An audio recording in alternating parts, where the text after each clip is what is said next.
आज की इस प्रेस वार्ता में उपस्थित राष्ट्रवादी कांग्रेस पार्टी के हमारे प्रवक्ता ग्राइस कास्ट्रो जी, चौहान जी और इस प्रेस वार्ता में आए हुए सभी पत्रकार भाई और बहनों, आपको सवेरे सवेरे कष्ट दिया गया कुछ अधिक जानकारी मुहैया कराने के लिए। जैसा कि आप अवगत हैं, पिछली 6 तारीख को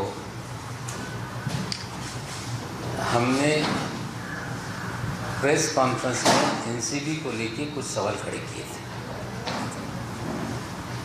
इसमें केपी गोस्वामी का मामला था, मनीष भालूशाली का मामला था, बीजेपी के नेताओं से उनके संबंध का मामला था।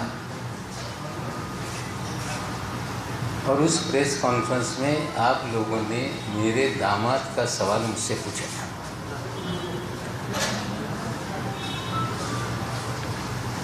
उस समय भी मैंने कहा था कि 13 जनवरी के रोज जब समीर खान की गिरफ्तारी हुई, सारे मीडिया के लोगों को मैंने जवाब दिया था कि कानून से कोई बड़ा नहीं, कानून अपना काम करेगा और देश की न्याय व्यवस्था में मुझे पूरा विश्वास है। ये बयान उस समय हमने 13 जनवरी को दिया था। पिछले प्रेस कॉन्फ्रेंस में भी हमने इतना ही कहा था, लेकिन भारतीय जनता पार्टी के सारे नेता एक ही बात कर रहे थे सारे देश के चैनल पर कि नवाब मलिक का दामाद ये ड्रग डीलर है, उसकी गिरफ्तारी हुई, खुन्नस में ये इस तरह का एनसीबी को बदनाम करने का काम कर रहे हैं। अफसोस की तो बात यह है कि एक माजी मुख्यमंत्री भी अलग से वीडियो बनाकर उन्होंने मुझ पे हमला करने का काम किया, राजनीतिक।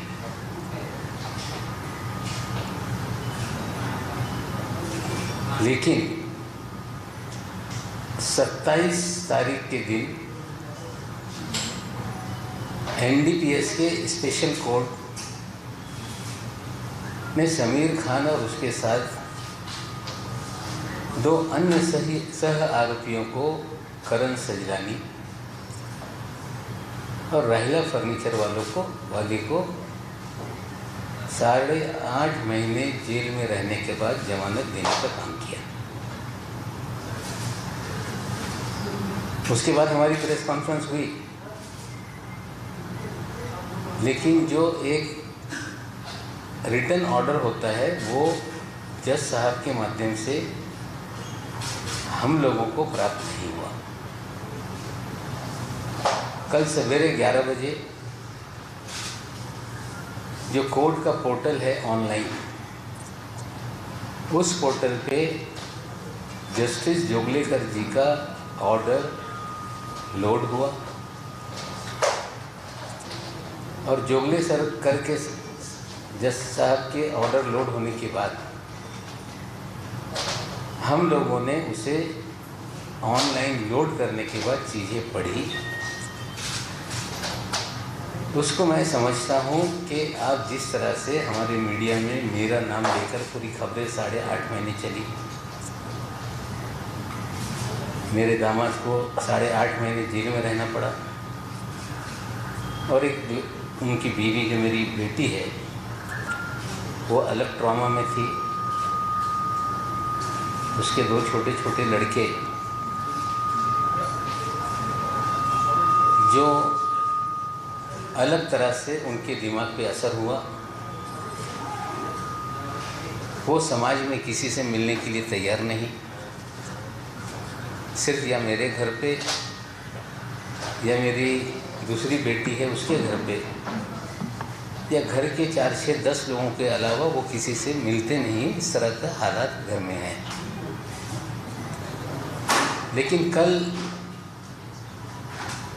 जो आदेश आया उससे पहले के घटनाक्रम मैं आपके सामने रखना चाहता हूँ।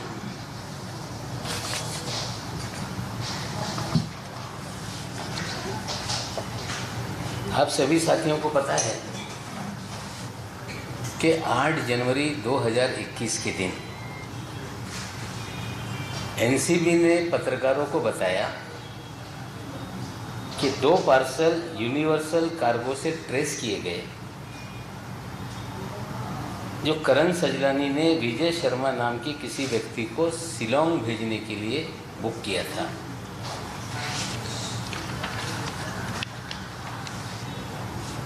नौ जनवरी के दिन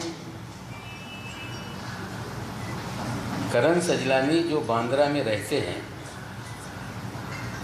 उनके घर पे रेड की गई और एनसीबी ने पत्रकारों को बाकायदा प्रेस रिलीज निकालकर 200 किलो गांजा बरामद किया गया है। इस तरह से खबर आप लोगों को 9 तारीख को दी गई। उसी 9 तारीख के दिन एनसीबी के अफसर के नंबर से सभी पत्रकारों को एक प्रेस रिलीज और 4 तस्वीरें दी गई। वो मैं आपको स्क्रीन पे दिखाता हूँ। नंबर ये आप देखिए, नंबर है 98201 11409। इसी नंबर से तस्वीरें दी गई 4 और यह प्रेस नोट निकाला गया है कि इस तरह से एक ब्रिटिश नागरिक को हमने गिरफ्तार करने का काम किया है और उसको बड़े पैमाने पे कवरेज देश के चैनलों पे और अखबारों पे आप लोगों ने प्रसारित करने का काम किया। नंबर बहुत इंपॉर्टेंट है, आपको देखना पड़ेगा कि ये नंबर से ही सारे लोगों को मैसेजेस दिए गए।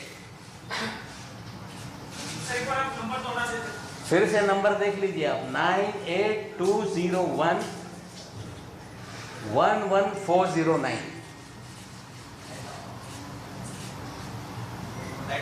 लाइट चालू करो। जो तस्वीरें थी वो रिपब्लिक टीवी पे चली। वो तस्वीरें अलग अलग मीडिया में ऑनलाइन छपी।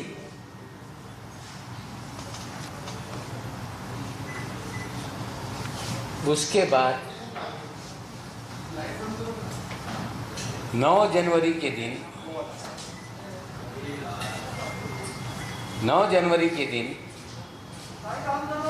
लाइट चला। 9 जनवरी के दिन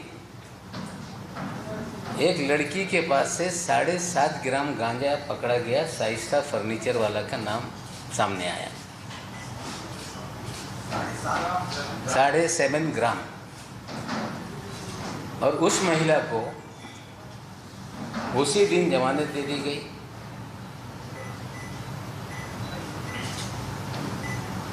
उसी के साथ साथ रेड की गई प्रिंस पान न्यू दिल्ली।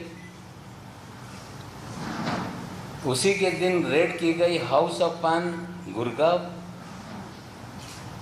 उसी दिन रेड की गई रॉयस पान नोएडा। उसी दिन रेड की गई सांझा पान गुड़गांव। उसी दिन रेड की गई पंचायत दिल्ली, नितिन बेंगलोर, जीतू हर्बल टबैको, मुच्छड़ पान वाला और समीर खान के यहाँ जो मेरा दामाद है। उसी दिन उसको, अभी उसकी बात नहीं करता हूँ। उसके बाद रामपुर में एक रेड हुई और जिसकी भी जानकारी एनसीबी ने दी और वो सारी खबरें आप लोगों ने चलाई। एक उसकी जानकारी के लिए, एक मैं न्यूज़ 18 लोकमत का जरा वीडियो चलाओ। न्यूज़ 18 लोकमत चलाओ पूरा।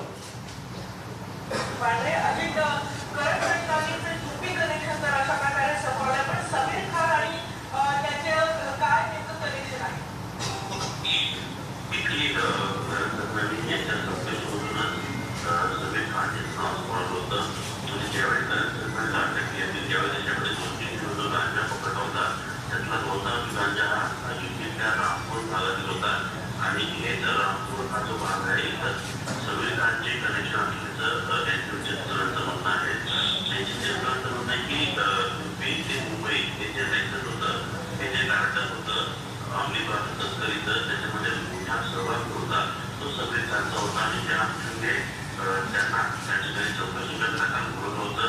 चौकशीमध्ये जवळपास 12 तास चौकशी सगळीकडची झाली. त्या चौकशीमध्ये त्याने एनसीबीच्या अधिकाऱ्यांना उत्तरं दिली नाही म्हणून त्याला शिवतीला सगळीकडे अटक करण्यात आलेली आहे.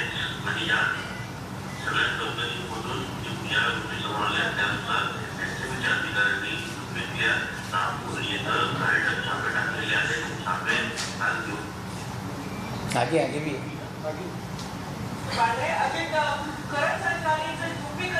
नागपूर इथं काही छापे टाकलेले आहेत. छापे आज घेऊन इसमें ऐसा कहा गया कि कानपुर में छापा डाला गया और 2-3 जगह पे छापा डाला गया। ये सारी खबरें एनसीबी के माध्यम से पत्रकारों ने चलाई।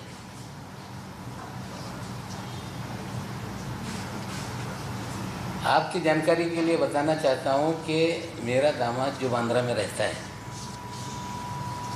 9 तारीख को हमारी एनिवर्सरी थी। सारे परिवार को हम लोग साथ में खाना खाने जाते हैं, हमने खाना खाया और 13 तारीख के दिन उसके बाद मुझे एक पत्रकार साथी हैं, उनका फ़ोन आया कि सुबह लगभग 9:30 पौने 10 बजे कि आपके दामाद को एनसीबी ने कोई सम्मन किया है क्या, कोई ड्रग के मामले में। मैंने वो कहा कि उसे क्यों सम्मन करेंगे, ऐसा गलत है, अगर कुछ है तो मामला गंभीर हो सकता है।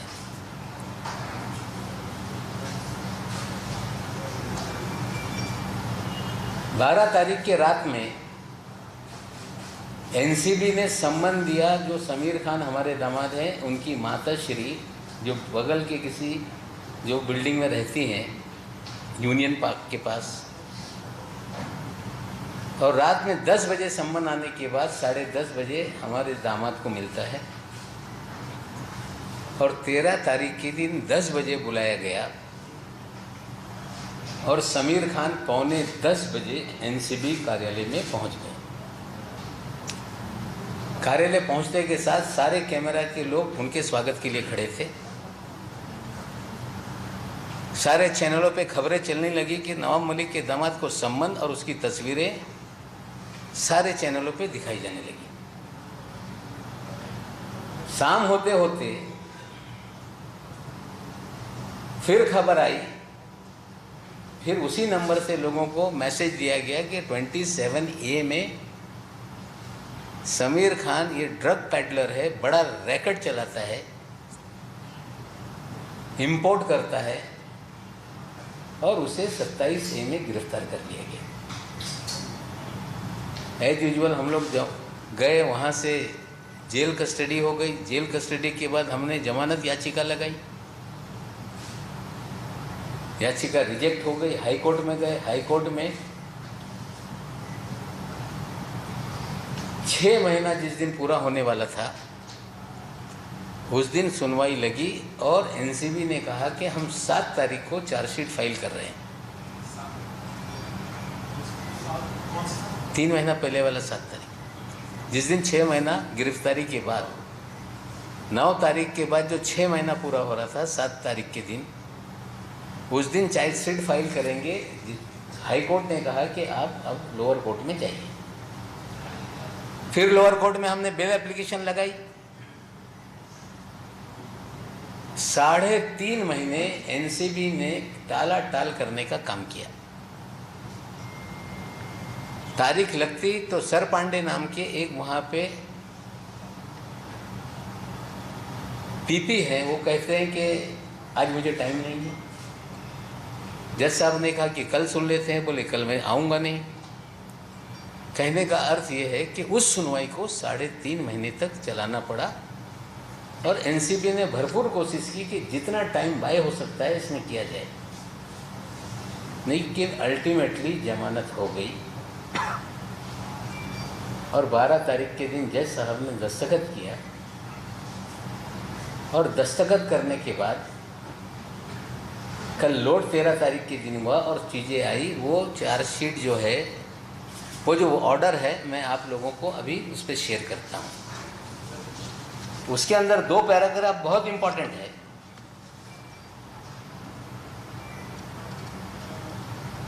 उस पैराग्राफ को आप देखेंगे तो ये जो दावा किया जा रहा था कि ये 200 किलो गांजा है, ये पूरी तरह से कोई 200 किलो गांजा उसमें नहीं मिला। कुल मिला के 7.5 ग्राम शाइस्ता फर्नीचर वाला के पास जो मिला वो मैरिजुआना है। 1 किलो वेजिटेटिव है, इस तरह का पॉजिटिव रिपोर्ट है। मैं वो भी रिपोर्ट भी आप लोगों के सामने सीए रिपोर्ट करूंगा। बाकी सारी चीज़ें, ये हर्बल टोबैको है, इस तरह से रिपोर्ट में आया है। मैं सीए रिपोर्ट आपको साझा कर देता हूँ। सवाल सबसे पहले ये खड़ा होता है कि इतनी बड़ी एजेंसी है एनसीबी, वो तंबाकू और गांजे में फ़र्क नहीं कर पाती है। ये बड़ा अचंभव का सवाल है। मेरी जानकारी है कि इस तरह के केसेस में जो भी एजेंसीज काम करती है, उनके पास इंस्टेंट टेस्टिंग का एक किट होता है, जिससे टीएचसी केमिकल लेवल देखकर वो तय कर सकते हैं कि ये एनडीपीएस एक्ट में कवर होने वाली कोई पदार्थ है या नहीं। इसका मतलब है कि ये सारी चीज़ें उन्होंने चेक की, गांजा नहीं था और लोगों को फ्रेम करने का काम किया गया। ये मैं नहीं कहता हूँ, ये पूरी तरह से ये जो कोर्ट की रिपोर्ट है ये कहती है। जो धाराएं लगाई गई 27A की, वो लागू नहीं होती।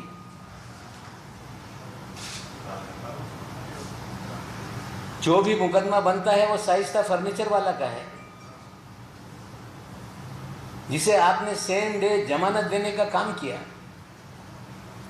लेकिन ये सारा चीज़ें चलती रही, फिर भी और भी कहीं से लिंक जोड़ा जाए तो रिया चक्रवर्ती में जो केस था उसमें भी करण सजलानी को इन्वॉल्व कर दिया। शाइस्ता फर्नीचर वाला, राहिला फर्नीचर वाला जो एक्यूज है उसको इन्वॉल्व कर दिया। जो रिया चक्रवर्ती केस में एक आरोपी है उसको इस केस में डाल दिया। टोटली मैलिफाइड इंटेंशन से चीज़ें की गई है। ये मैं नहीं कह रहा हूँ, ये कोर्ट की रिपोर्ट है। मैं आप लोगों के साथ आदरपूर्वक ये भी बताना चाहता हूँ कि 14 तारीख के दिन हमारे दामाद बेटी के घर पे सर्च के लिए लोग गए।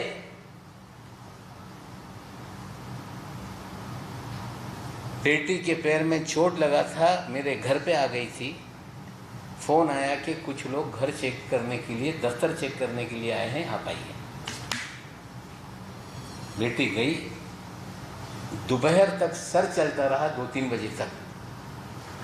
सारे चैनल पे यही दिखाया जा रहा था कि बड़े पैमाने पे गांजा बरामद हुआ है, लेकिन घर पे कोई भी इस तरह की चीज़ें नहीं मिली। फिर भी टीवी को बताया गया, रिपब्लिक टीवी को देख लो, चल रहा है, न्यूज़ एक्स पे चल रहा था, अलग अलग चैनलों पे कि गांजा बरामद हुआ, गांजा बरामद हुआ, इस तरह से चीज़ें की गई। सिलेक्टिव खबरें लीक करके लोगों को बदनाम करने का काम एनसीबी करती है। ऑर्डर पंचनामा मैं आपको दे दूंगा, आप लोग उसमें पढ़ लें। क्लियर कट फ्रेम करने का मामला है। जो मैं आज तक सवाल उठाता था कि एनसीबी फर्जीवाड़ा करती है, इस मामले में पूरा फर्जीवाड़ा एक्सपोज हो गया है। आप पूछेंगे क्यों किया गया? करण सजलानी को पकड़ा तो एक खबर आ गई कि ब्रिटिश नागरिक को 200 किलो गांजे के साथ पकड़ा गया, हाइप हो गई। राहिला फर्नीचर वाला जो एक लड़की है गरीब घर की, जिसकी 6 बहनें हैं, एक छोटा भाई है, तमाम बहनें अपना घर चलाने के लिए काम करती हैं, घर में साबुन बनाती हैं। किसी जमाने में दिया मिर्जा के यहाँ नौकरी करती थी, आप लोगों को खबर दी गई कि ये दिया मिर्जा की सेक्रेटरी को हमने पकड़ा है। फिर वो हाइप हो गई पब्लिसिटी। उसके बाद नवाब मलिक का दामाद तो और चेरी पिक हो गया, पूरे देश में खबरें चलने लगी। लेकिन इस पूरी कार्रवाई के दरमियान हमने कभी भी दामाद के निर्दोष होने की बात नहीं रखी। हमने यही रखा कि कानून से बड़ा कोई नहीं है। लेकिन इसमें और एक इंटरेस्टिंग चीज़ है जो आप लोगों को समझना पड़ेगा पत्रकारों की जानकारी के लिए। कुछ फोटोग्राफ है जो 9 तारीख के